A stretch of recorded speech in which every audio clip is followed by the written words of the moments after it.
అయ్యా పొరుగురు నుంచి వచ్చారు, భార్య భర్త సమస్య అంట. అవునా, ఏంటమ్మా మీ సమస్య? అయ్యా పెళ్ళై సంవత్సరం కూడా కాలేదు, నా కళ్ళ ముందే వేరే అమ్మాయితో తిరుగుతున్నాడు. ఎరా అమ్మాయి చెప్పింది నిజమేనా? నిజమేనయ్యా. ఎరా కుక్క, బంగారు లాంటి భార్యను ఇంట్లో పెట్టుకొని బయట అవ్వాలి కావాలా? నీలాంటి వాడవాళ్ళరా మగజాతికి మచ్చపడుతుంది. ఏంట్రా తలదించుకుంటున్నావు? నీకు చేతనైంది చేసుకోమన్నావుగా, ఇప్పుడు అయ్యగారికి సమాధానం చెప్పు. ఇలాంటి ఎదవలు ఏం చెప్తారమ్మా? నేనెవరో తెలుసా? మహిళా మండలి ప్రెసిడెంట్ ని. వీడిని ఒక్కసారి నాకు అప్పచెప్పు, అందరం కలిపి పిసికేస్తాం. ఆగులేలా, ఇలాంటి బేవకుగాలకి నీతో పని లేదు.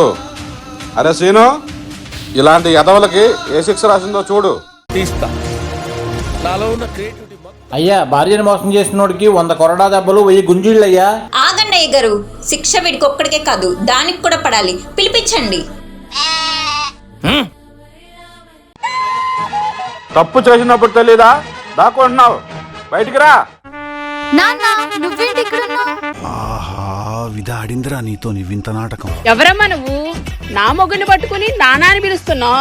అసలు మీరెవరండి మా నాన్నని పట్టుకొని మీ ఆయన అంటారు? నాన్న అమ్మకి చెప్పమంటావా? ఆటగాడే. ఈ అమ్మాయి చేసేవన్నీ దేవుని పూజలు, దూరేవని గబ్బు గుడిసేదాన్ని. ఎంతకు తెగించారా?